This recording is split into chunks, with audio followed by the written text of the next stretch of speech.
শ্বশুরের নাম দিয়ে আপনি ভোটার কার্ড করেছেন, হ্যাঁ কত সালে করেছেন এইভাবে? এটা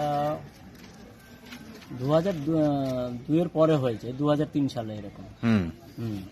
আপনি কি আদৌ ভারতীয় বাসিন্দা ছিলেন না? না না, ভারতীয় বাসিন্দা নয়। ভারতীয় বাসিন্দা বলতে আমি এসেছি আমার মানে একটা দুর্ঘটনার ক্ষেত্রে আমি এখানে এসেছি, ঠিক আছে। দুর্ঘটনা বলতে আমাকে কিডন্যাপ হিসাবে এখানে মানে নিয়ে আসা। কত সালে এসেছিলেন বাংলাদেশ থেকে? ওটা তো আমার তখন তো বাচ্চা, তো তখন আমার কোনো ছিল না, জ্ঞান ছিল না কত সালে হয়েছে। কত বছর আগে এসেছেন? মোটামুটি আমার এখানে আসা হয়ে গেছে 35-এর উপরে হয়ে গেছে। কোথায় ছিলেন প্রথমে?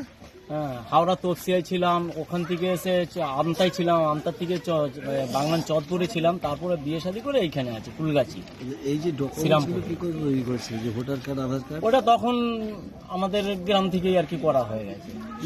শ্বশুরের নাম দিয়ে হয়েছে? হ্যাঁ, না শ্বশুরের নাম দিয়ে কি করা হয়েছে, যখন আমার বিয়ে শাদী হয়ে গেছে সে কোথায় যাবে? কিন্তু এই যে এখন এসআইআর ফর্ম ফিল আপ করেছেন? হ্যাঁ, এসআইয়ের ফর্ম ফিল আপ করেছি, যত আমার কাছে ফর্ম এসছে ওই জন্য আমি ফিল আপ করেছি আমার শ্বশুরের নাম দিয়ে। কিন্তু এক্ষেত্রে সেটা তো কার্যকর হবে কি? এবার কার্যকর না হয় এবার কি করে বলবো বলুন আমরা। এরপর তাহলে কি করবেন? ডকুমেন্টস কি করে দেবেন বাবা? এবার দেখা যাক কি করা যায়, আর কি বলবো, আর এত উত্তর কিছু সেরকম কিছু নেই। হ্যাঁ, এখন দেখা যাক। কে কে আছে ফ্যামিলিতে আপনার? ফ্যামিলিতে আমার দুটো মেয়ে আছে, একটা ছেলে আছে, আমি আমার ওয়াইফ। সমস্যায় পড়লেন তো? সমস্যা বলতে হয়তো যদি পড়ি আমি একা পড়বো, আমার হ্যাঁ, তাদের তো সব আছে।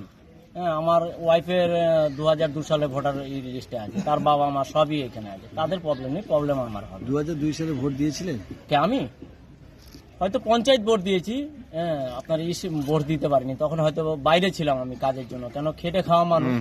হ্যাঁ, কাজের জন্য বাইরে যেতে হয়, তার জন্য আমি ওই সময় হয়তো রাজস্থানে ছিলাম, প্যান্ডেলের কাজ করেছি। হ্যাঁ, ওই সময় রাজস্থানে ছিলাম, যদি ওই সময় থাকতাম হয়তো আমার 2002 সালের ভোটার লিস্টে আমার নাম থাকতো। আপনার নামটা? খলিল মোল্লা, মোহাম্মদ খলিল মোল্লা।